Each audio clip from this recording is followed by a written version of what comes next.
Olá, meu irmão. Olá, minha irmã. Olá, meu amigo. Olá, minha amiga. Estamos de volta aqui. O nosso desejo é que a bênção do nosso Deus repouse sobre você e que o estudo de hoje possa refletir, eu diria, a clareza da palavra de Deus para a sua mente, para a sua compreensão, e assim juntos possamos crescer no conhecimento, bem como também na decisão de praticarmos a vontade de Deus. Feche seus olhos, vamos orar. Amado Deus e Pai que estás nos céus, queremos pedir a Tua permanência conosco. E queremos rogar ao Senhor que abra a nossa mente para a compreensão da Tua palavra. O nosso desejo é que, ao buscarmos o conhecimento da Tua palavra, possamos também ter a orientação e a força do Teu Santo Espírito atuando na nossa vida, para que coloquemos em prática, de forma inequívoca, inamovível, as Tuas orientações, para que vivamos nestes últimos dias, apresentando um testemunho forte e verdadeiro em favor da verdade. Perdoe os nossos pecados e permaneça conosco, pois em nome de Jesus te pedimos e também te agradecemos.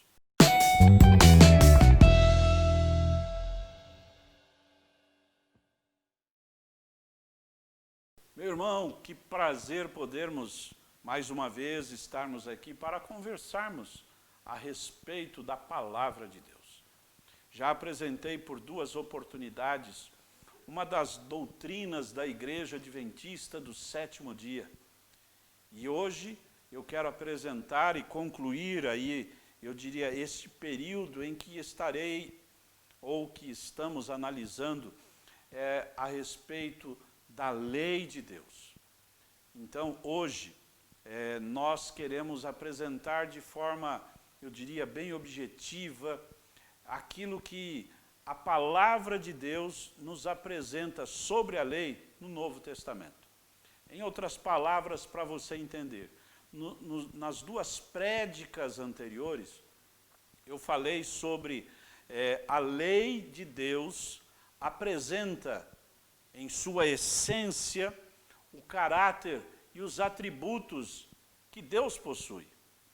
Hoje, nós queremos então apresentar esta mesma lei, que foi dada lá no Sinai, e que também verbalmente foi apresentada aos nossos pais no Éden. Quero falar que esta mesma lei não caducou. Sabem por quê? Hoje em dia, existem muitas pessoas que dizem que não precisamos guardar a lei. Eu acho isso interessante, porque quando nós começamos a conversar com estas pessoas, que eu diria assim, até de forma conceitual de fé, porque são orientados doutrinariamente em suas concepções religiosas, que não precisam guardar, por exemplo, o Velho Testamento. Porque Cristo veio e cumpriu toda a lei. E se Ele cumpriu toda a lei, nós não precisamos guardar a lei. Então, quando isso acontece, eu gosto de dialogar com as pessoas e perguntar assim, bem, se os mandamentos que Deus estabeleceu de forma escrita, pelo próprio dedo dele lá no Sinai, não tem mais validade porque o Velho Testamento caducou, e o que vale agora é uma nova dispensação, como muitos creem e falam, a dispensação da graça. Então aí eu gosto de perguntar assim, então não tem nenhum problema eu pegar a sua televisão e levar embora para minha casa? Aí a pessoa vira para mim, não, você não pode fazer isso. Aí eu pergunto para a pessoa, mas por que é que eu não posso fazer isso? Ah, porque se você fizer isso, você está me roubando. Não é? Porque se você fizer isto, você vai estar me roubando.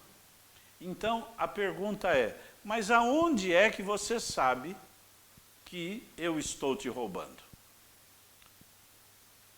A pessoa gagueja, ela vai para lá e vem para cá, mas não tem uma outra resposta senão nos 10 mandamentos. Ou então, se eu falar, bom, então não tem lei, então eu posso convidar sua esposa e nós vamos para um motel, e lá nós vamos então passar um período lá no motel. Não, você não pode fazer isto, a pessoa diz. Mas por que eu não posso? Não, porque não é correto. Não é correto você sair com a minha esposa. Isto não é certo, não é de um verdadeiro cristão. Na realidade, eu concordo com ele. Mas quando ele assim admite, ele está quebrando o princípio que ele foi orientado de que os mandamentos não têm valor. Hoje, a base social que temos está em cima dos mandamentos. E mais do que nunca hoje, nós entendemos que os mandamentos, as leis que Deus estabeleceu, são princípios imutáveis e que todo ser humano deveria guardar. Por isso, eu quero nesta oportunidade mencionar o seguinte. Primeiro, não existe nenhum texto que informe que o Velho Testamento caducou. Biblicamente não existe. Por isso, é importante nós compreendermos que, principalmente, a lei que Deus estabeleceu, ela ainda existe. E muitos que guardam apenas o Novo Testamento, eu quero nesta oportunidade convidar você a procurar comigo no Novo Testamento cada um dos 10 mandamentos que foram mencionados lá no livro de Êxodo. E vejam que nós vamos encontrar todos esses mandamentos no Novo Testamento. Então, se você é curioso aí, eu diria, veja primeiro esse vídeo, procure prestar atenção e posteriormente reveja este vídeo novamente. E aí então vá anotando os textos, porque a Bíblia no Novo Testamento, ela faz menção de todos os mandamentos que Deus estabeleceu no Sinai. Então, eu quero convidar você a acompanhar comigo aqui a leitura da Palavra de Deus, aonde nós encontramos o primeiro mandamento que diz: não terás outros deuses diante de mim. Eu vou convidar você a abrir a Palavra de Deus no livro de Atos. Atos, capítulo 17, versos 22. Atos, capítulo 17, versos 22 a 25, aonde nós lemos. E, estando Paulo no meio do Areópago, disse: homens atenienses, em tudo vos vejo como sendo um tanto supersticiosos. Versos 23. Porque passando eu e vendo os vossos santuários, achei também um altar em que estava escrito: ao Deus desconhecido. Esse, pois, que vós honrais, não o conhecendo, é o que eu vos anuncio. O Deus que fez o mundo e tudo que nele há, sendo o Senhor do céu e da terra, não habita em templos feitos por mãos de homens, nem tampouco é servido por mãos de homens, como que necessitando de alguma coisa, pois ele mesmo é quem dá a todos a vida e a respiração e todas as coisas. Vejam, encontramos aqui o primeiro mandamento que diz: não terás outros deuses diante de ti. Paulo está fazendo aqui uma captura da mensagem do primeiro mandamento e está aí apresentando e defendendo este princípio. Mas temos aí o segundo mandamento. E eu quero convidar você a que junto possamos ir para 1 Tessalonicenses, capítulo 1, verso 9. 1 Tessalonicenses, capítulo 1, verso 9, aonde lemos e vamos encontrar o segundo mandamento. Porque eles mesmos anunciam de nós qual a entrada que tivemos para convosco, e como dos ídolos vos convertestes a Deus, para servir o Deus vivo e verdadeiro. Ora, se eles se converteram dos ídolos para adorar a Deus, é porque eles, como diz aqui, o segundo mandamento diz, não farás para ti imagem de escultura. Então Paulo está mencionando aqui o princípio do segundo mandamento. Quero convidar você agora a ir para o livro de São Mateus. São Mateus, capítulo 5, versos 33 a 37. E nós vamos encontrar aqui o terceiro mandamento, aonde diz o seguinte: não tomarás o nome do Senhor teu Deus em vão. Então diz aqui, outro sim, ouvistes o que foi dito aos antigos, não perjurarás, mas cumprirás os teus juramentos ao Senhor. Eu, porém, vos digo que de maneira nenhuma jurareis, nem pelo céu, porque é o trono de Deus, nem pela terra, porque é o escabelo dos seus pés, nem por Jerusalém, porque é a cidade do grande rei, nem jurarás pela tua cabeça, porque não podes tornar um cabelo branco ou preto. Seja, porém, o vosso falar, sim, sim, não, não, porque o que passar disto é procedente do maligno. Aqui a palavra de Deus vem dizendo, não tomarás o nome do Senhor teu Deus em vão. E Jesus vem destacando aqui essa necessidade de não jurarmos nem por isso, nem por aquilo, mas principalmente não transgredirmos este mandamento. Bem, o quarto mandamento é bem conhecido por todos. Vai de Êxodo capítulo 20, versos 8 a 11. E nós temos aqui então no livro de Hebreus a menção do quarto mandamento. Hebreus capítulo 4, versos 4 a 6, aonde nós lemos, porque em certo lugar disse assim do dia 7º, e repousou Deus de todas as suas obras no 7º dia. E outra vez, neste lugar, não entrarão no meu repouso, visto, pois, que resta que alguns entrem nele, e que aqueles a quem primeiro foram pregados as boas novas não entrarão por causa da desobediência. Está aqui destacado a questão da guarda do quarto mandamento, que é referente ao dia de sábado. Quinto mandamento, o quinto mandamento diz assim, honra o teu pai e a tua mãe. E eu quero convidar você a irmos juntos ao livro de Efésios. Efésios, capítulo 6, verso 2, aonde lemos o seguinte, olha só, honra teu pai e a tua mãe, que é o primeiro mandamento com promessa. De onde é que isto veio? Praticamente é uma cópia do que está aqui no livro de Êxodo.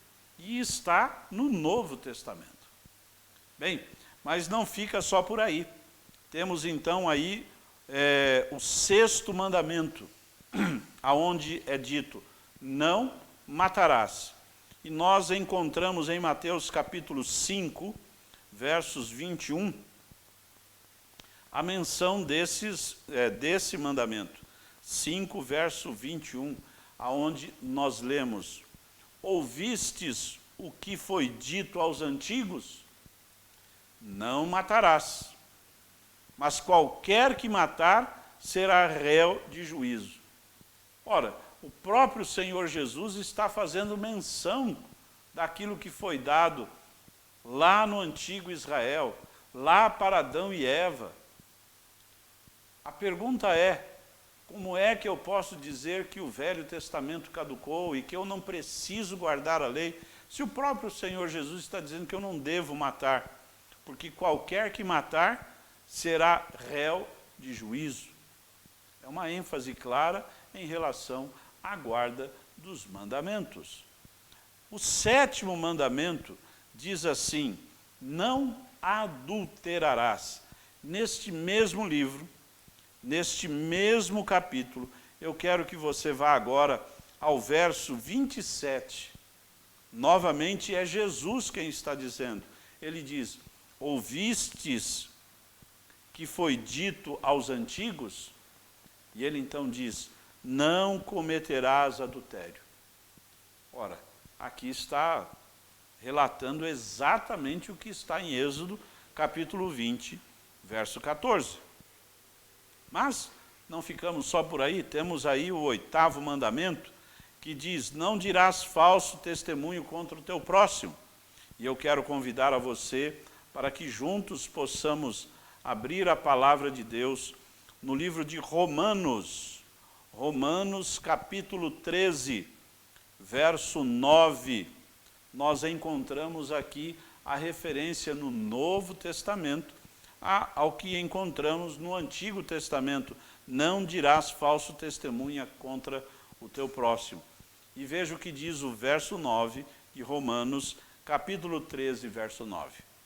Com efeito, não adulterarás, não matarás, não furtarás, não darás falso testemunho, não cobiçarás.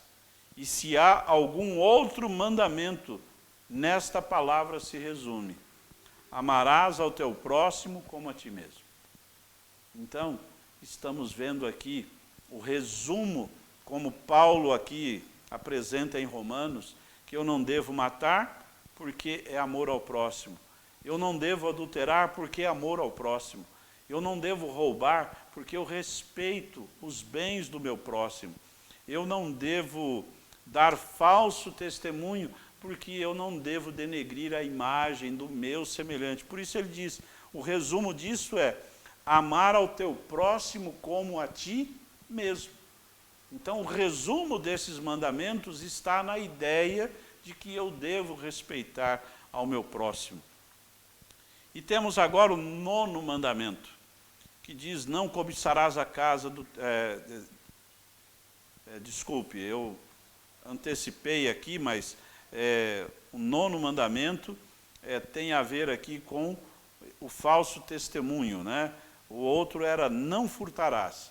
E aqui está dizendo, não adulterarás, não matarás, não furtarás. Eu então antecipei um pouco. Mas o 9º mandamento diz, não dirás falso testemunho.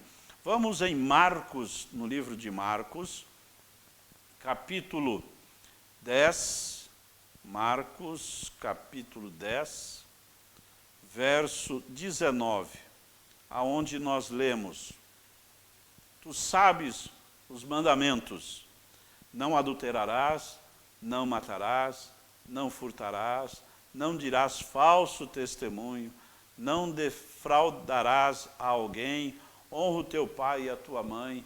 Então nós vemos aqui a citação de Jesus novamente, destacando o que foi dado lá no Sinai. E por fim, o 10º mandamento, onde eu quero convidar você a ir ao livro de Romanos, no capítulo 7, verso 7.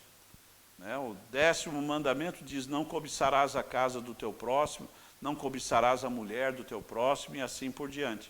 E o texto aqui diz, que diremos, pois, é a lei pecado?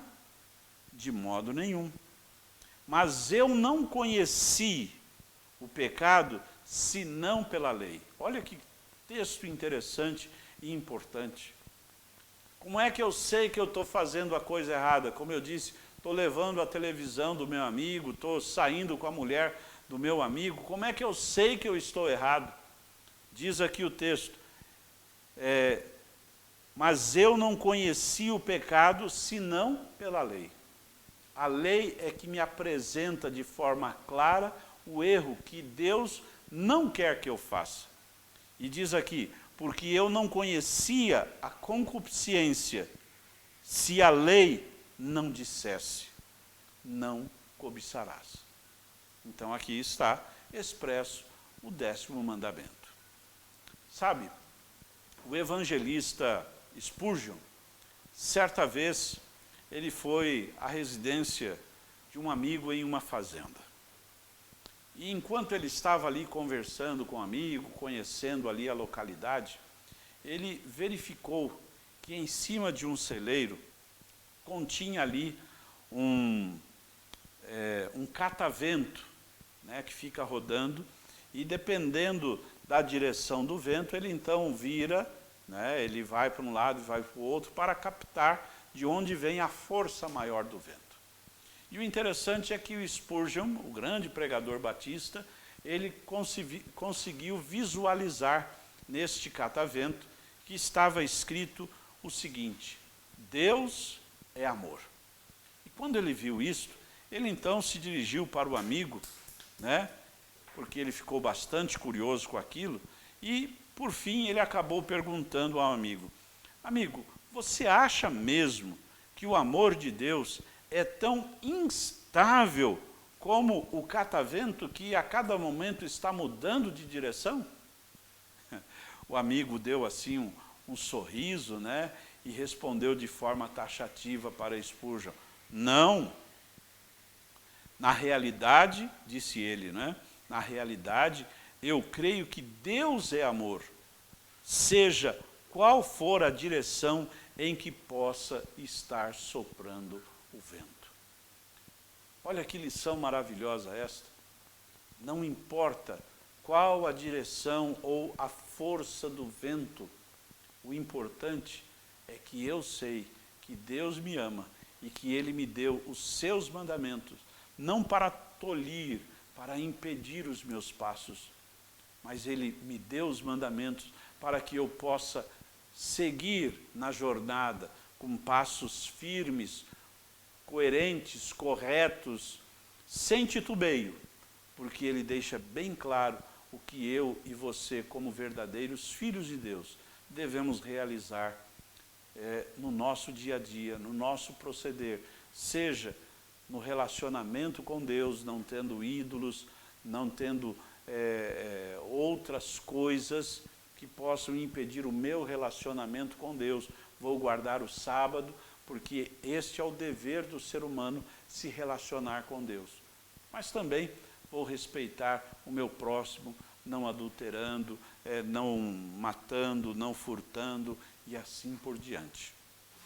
Por isso, queridos irmãos e amigos, que possamos seguir todos os mandamentos de Deus, sejam eles, sejam quais forem as circunstâncias que possam surgir no nosso dia a dia, pois, como diz a Bíblia, qualquer que guardar toda a lei, mas tropeçar em um só ponto, tornou-se culpado de todos.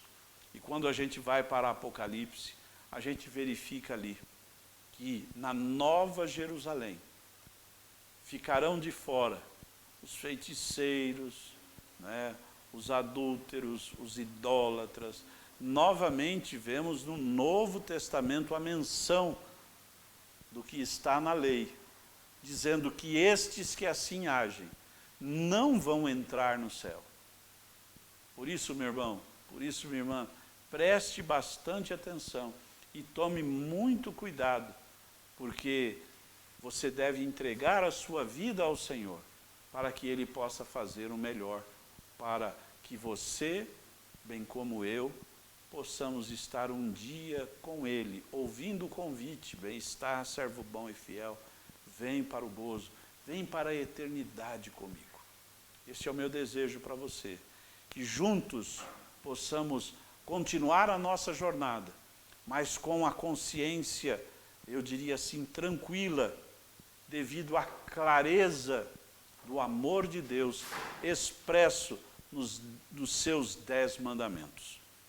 Pois bem, o meu desejo final então é que você solicite para a sua vida a direção do Espírito Santo, para que Ele te dê condições que você possa cumprir toda a lei de Deus. Que não venha arranjar desculpas, como muitos fazem. Que você se entregue totalmente a Ele. Este é o meu desejo e a minha sincera oração para você. Oremos. Neste momento, bom Pai, quero colocar em Tuas mãos a esses Teus filhos, que de forma sincera aqui dedicaram esse tempo para a compreensão da Tua palavra. Que os textos e que a visão apresentada, seja de Jesus, seja dos apóstolos, seja dos escritores do Novo Testamento, aonde fala-se a respeito do Velho Testamento e em especial da Tua lei, que é um reflexo do Teu caráter, que todos nós possamos tomar a decisão de realizar a Tua vontade em nosso viver, pois é em nome de Jesus que pedimos e te agradecemos. Amém. E que você tenha sempre aí ao seu lado a companhia de Jesus. Um grande abraço, meu irmão.